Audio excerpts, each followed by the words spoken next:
यहाँ के बच्चों को अपॉर्चुनिटीज़ नहीं मिलती है, अल्लाह इन्हें कामयाब कर दे। मैं आईपीएस ऑफिसर्स को पढ़ा रहा था, एमएनसीज में मेरे प्रोजेक्ट हो रहे थे, तब डॉक्टर रफीक साहब मेरे ज़िंदगी में आए। बोले उम्मत को कौन पढ़ाएगा, हमारी कम्युनिटी को कौन पढ़ाएगा। पैसा मिल सकता है लेकिन अच्छे लोग नहीं मिलते हैं। एक मेंटर को बनाकर रखना। अपने ज़िंदगी में कामयाब होना चाहते हो, पेट्रोल हो जाता तो ऐतल कुर्सी पढ़ के दम करके गाड़ी को वहीं का वहीं रोककर इंस्टीट्यूट पैदल जाता था, तो 3 घंटे तक दिल में धड़कन रहती थी कि मेरी गाड़ी है कि चलेगी। इतने अच्छे लोग इंग्लिश हाउस एकेडमी से जुड़े हैं। मैं कहता हूँ अगर कोई मुझे ये ओरिएंट ताज होटल प्रॉपर्टी मुझे दे दे और कहें कि डॉक्टर रफीक साहब से दूर हो जाए, रफीक साहब मैं इस प्रॉपर्टी को ठुकरा दूंगा आपके लिए।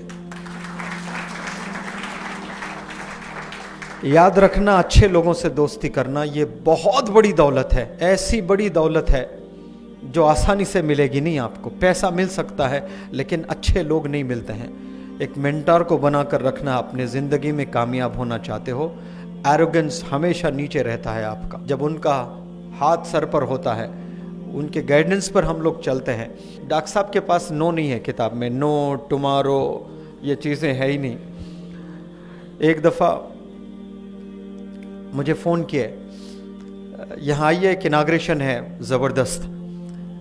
डॉक्टर साहब का ज़बरदस्त जो है कम से कम हम लोग के 1000 गुना हम लगा कर बोलते हैं ना ज़बरदस्त, उनका नॉर्मल ज़बरदस्त भी वैसा होता है, यानी आदमी में वो मोटिवेशन आता है। बोले यहाँ एक ज़बरदस्त इनाग्रेशन है, फौरी आइए। मैंने कहा कि सर 35 किलोमीटर दूर हूँ आपसे मैं। उन्होंने कहा यही तो प्लैनेट में है ना। तो फिर मैंने कहा हाँ सर। तो फिर मैंने कहा सर मेरी गाड़ी किसी ने लेके गया, मैं पैसे दूंगा, ऑटो लेकर आइएगा आप। अब बहाना बना नहीं सकता था, गाड़ी थी, गाड़ी लेकर गया। तो फिर मैंने पूछा डॉक्टर साहब कहाँ पर है इनाग्रेशन। बोले यहीं पर है। यहाँ तो कुछ नहीं है ना सर। तो ऐनक की दुकान होती ना, स्पेक्टिकल्स, कई सारे लोग चश्मा पहने हुए हैं यहाँ पर। एक शौहर एक बीवी, 2 ही है शॉप में। एक शादीशुदा जोड़ा, छोटा, बस मैं समझता हूँ कि इतनी ही शॉप थी, बस 3 फुट की शायद। शौहर बीवी खोले और इनाग्रेशन में, सर मेहमान कहाँ है? आप ही मेहमान, गेस्ट आप ही हो, बोल रहे डॉक्टर साहब। फिर बोले देखो बड़े बड़े इनाग्रल फंक्शंस में कोई भी जाता, ये गरीब जब बुलाते हैं तो कोई नहीं आते हैं, तो कम से कम हम आ जाए तो वो लोग खुश हो जाते हैं। तो एक पर्सनैलिटी, एक बंदे को भी रेस्पेक्ट करना, वो गरीब हो, वो मैंने मेरे उस्ताद डॉक्टर रफीक साहब से सीखा है। शायद मैं पर्सनैलिटी डेवलपमेंट ट्रेनर नहीं बनता अगर मेरे साथ डॉक्टर रफीक साहब ना होते। मैं आईपीएस ऑफिसर्स को पढ़ा रहा था, एमएनसीज में मेरे प्रोजेक्ट हो रहे थे, तब डॉक्टर रफीक साहब मेरे ज़िंदगी में आए। बोले उम्मत को कौन पढ़ाएगा, हमारी कम्युनिटी को कौन पढ़ाएगा। आप तो बहुत अच्छा कर लेंगे, आपके वालिद का इंतकाल हो गया, अकाउंट में कुछ चाहते हैं उनके। मैंने कहा कि सर उनके लिए तो जान हाजिर है। मैं तो सोच भी नहीं सकता था कि मेरे वालिद के बिना इस रोए ज़मीं पे मैं कभी सांस भी ले सकता था, इतना अटैचमेंट। उन्होंने दुखती रग पे हाथ रखा और कहा कि वालिद साहब के अकाउंट में कुछ चाहते हो तो गरीब बच्चों को पढ़ाइए, ऐसे बच्चों को पढ़ाइए जिन्हें अपॉर्चुनिटीज़ नहीं है। बदरुद्दीन अजमल साहब के पास में मैं एक वर्कशॉप करने गया था आसाम में, और रात में थक के जो है हम लोग सो गए थे सब लोग, और मुझे अचानक नींद हुशार हुई टॉयलेट जाने के लिए। तो एक कमरे के बाद दूसरा कमरे में डॉक्टर रफीक साहब थे, तो उनके कमरे से पार होकर मुझे टॉयलेट को जाना था। मैं जब गया अंधेरा था, तो ये आसाम के बच्चों के लिए तहज्जुद में रो रहे थे। कोई है जिन्हें जानते नहीं, उनके लिए आंसू।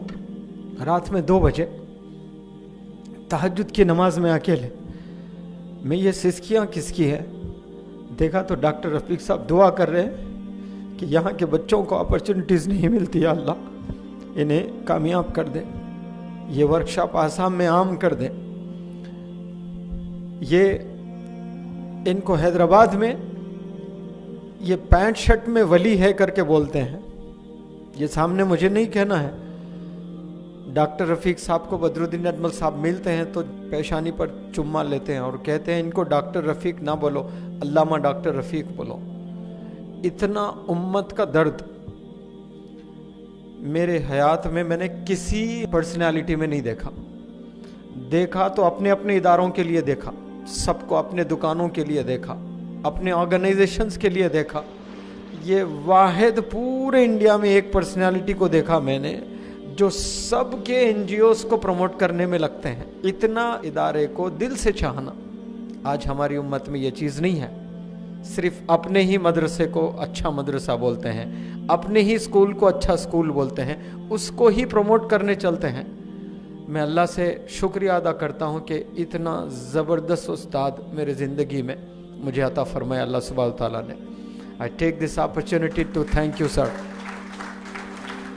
ये आप ही की दुआएं हैं, ये आप ही की मोहब्बत है जो ये प्रोग्राम बिना कोई प्रॉब्लम्स के अल्हम्दुलिल्लाह यहाँ तक हुआ है। तो आज मैं बड़े फ़ख्र से कहता हूँ कि मैं एक नहीं हूँ, मेरे साथ में कई सारे मेंटर्स हैं। यहाँ पर जितने भी बैठे हैं, आरिफ साहब, तारिक साहब, अशरफ अली साहब, आपका तो मैं बड़ा फ़ैन हूँ। आपसे तो मिलने का भी बहुत शौक़ था मुझे। हिमालयन किताबों को देखकर इतना खुश होता था कि ये हमारे मुसलमान लोग भी, मैकडॉनल्ड्स से मैं सोचता था, मैकडॉनल्ड्स तो सब चलाते हैं लेकिन कितना बड़ा ब्रांड ये हिमालय बुक स्टोर चलाते हैं। कभी कभार जाकर किताब ग्रामर की देखकर पैसे नहीं होते थे सर, कुछ इडियम्स देख लेके आ जाता था मैं। आपके शॉप में भी आके कई दफ़ा ऐसा किया था मैं। एबिट्स के पास में एक शोरूम है ना सर, नुमाइश में, वहाँ आकर कुछ किताबें, पैसे नहीं थे तो इडियम सीखना होता था। जब स्मार्टफोन नहीं था तो 5-6 इडियम्स खोल लेके, सीइंग्स खोल लेके जल्दी जल्दी पेन से लिख लेता था मैं। मेरा स्ट्रगल आप लोग नहीं जानते, कितनी मेहनत किया मैं अंग्रेज़ी सीखने के लिए। आप लोग 1% भी शायद किसी ने यहाँ पर किया होगा जो मेहनत मैंने की है। पेट्रोल हो जाता तो आयतल कुर्सी पढ़ के दम करके गाड़ी को वहीं का वहीं रोककर इंस्टीट्यूट पैदल जाता था तो 3 घंटे तक दिल में धड़कन रहती थी कि मेरी गाड़ी है कि चले गई। दूर से जब वापसी में 12 बजे रात में गाड़ी दिखती थी तो ऐसा खुश होता था जैसे ताजमहल मिल गया है। वो मेहनतों से मैं यहाँ पहुँचा हूँ।